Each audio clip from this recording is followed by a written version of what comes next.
ভালো আছি। তো আবার আসলাম আপনাদের মাঝে আরেকটি ভিডিও নিয়ে। তো এই ভিডিওতে আমি কথা বলবো হইলো কাঁঠাল গাছের ফুল সম্বন্ধে বা ফল সম্বন্ধে, যেটা বলেন নাকি দুইটি ফুল ফল সম্বন্ধে কথা বলবো আমি। কারোর কাছে ফুল কীরকম হয়, ফল কীরকম হয়।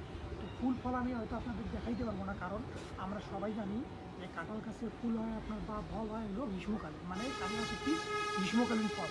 তো এখন যেহেতু শীতকালীন, যেহেতু কাঁঠাল গাছে কোনো সময় না, তো আমি শুধু বলে দিব। তো তার আগে আপনাদের গাছটা দেখাই দেবো। তো আসেন গাছটা দেখাই দিচ্ছি। তো হচ্ছে সেই কাঁঠাল গাছটি।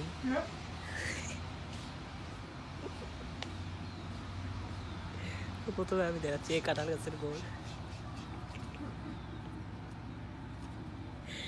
তো হচ্ছে সেই কাঁঠাল গাছটি সম্পূর্ণ দেখাচ্ছি। এটা খুবই ছোট একটি গাছ। তো এখন আমি দেখাবো, এই দেখেন এর কালার দেখাবো। এই দেখেন এর আগালের মধ্যে, মানে এর একদম আগালে রয়েছে কিছুটি একদম সবুজ রঙের। তার চেয়ে একটু গেলে একটু গাঢ় সবুজের সঙ্গে একটু অন্য কালারও মিশ্রিত রয়েছে। দেখেন এই দিকটা আসলে একদম গাঢ় দেখা যাচ্ছে। দেখেন আবার নিচের দিকটি দেখেন, এই দিকে আর একটি কালার, আর একটি দেখেন এখানে এক কালার রয়েছে, এখানে এক কালার রয়েছে, আবার এখানে এক কালার রয়েছে। এবার এই যে এর ভেতরে দেখবো আমরা কী কালার রয়েছে। দেখেন এর ভেতরে দেখেন সবুজ কালার রয়েছে। দেখেন এর ভেতরে সবুজ কালার রয়েছে। তো দেখেন, তো দেখে নিই একটু ছোটো গাছ কীরকম হয়। তো এখন আমি বলবো এর ফুল এবং ফল সম্বন্ধে। হ্যাঁ, তো ফুলগুলি ছোট ছোট হবে এবং মাংসাশন গাছগুলোতে সেখানে বসবে সেই ফুলগুলোতে। তো পুরুষ ফুল হবে সবুজ বর্ণের, এটা আমরা জানি। হ্যাঁ, তো পুরুষ ফুল হবে সবুজ বর্ণের এবং কিছু ফুল হবে আপনার নির্বীজ হবে। তারপর হবে পুরুষ ফুলগুলোতে লোমশ হবে এবং পেরিয়েস্তু দুটি এক পয়েন্ট এটা থাকবে, এটা আমি বলছি।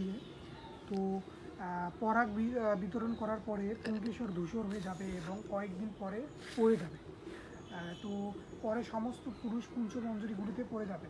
তো লোমশ এবং নলাকার পেরিয়েস্তু সহ সবুজ বর্ণের মহিলা ফুলগুলির মাংসাশল ফুলের মতো রেশ থাকবে বা রয়েছে। স্ত্রী ফুলগুলো এবং একটি প্রশস্ত ক্যাপিট বা খুব কমই বিলোবেড দাগযুক্ত ডিম্বাশয় ধারণ করবে। তো ফুল ফোটার একটা সময় হলো, ফুল কখন ফোটে কারোর কাছে ডিসেম্বর থেকে ফেব্রুয়ারি বা মার্চ, এই 3 মাস এটা হলো ফুল ফোটার। ডিসেম্বর থেকে ফেব্রুয়ারি বা মার্চ অবধি এটা হলো ফুল ফুটবে। এবং আপনার ফুল ফোটার আপনার হলো 2 মাস পর আপনার হলো ফল আসবে। হ্যাঁ, 2 মাস পর এটার জন্য 2 মাস পর ফল আসবে। তো 2 মাস পর যদি মার্চ অবধি ফুল আসে, তাহলে এপ্রিল মের দিকে আপনার ফল পাবেন।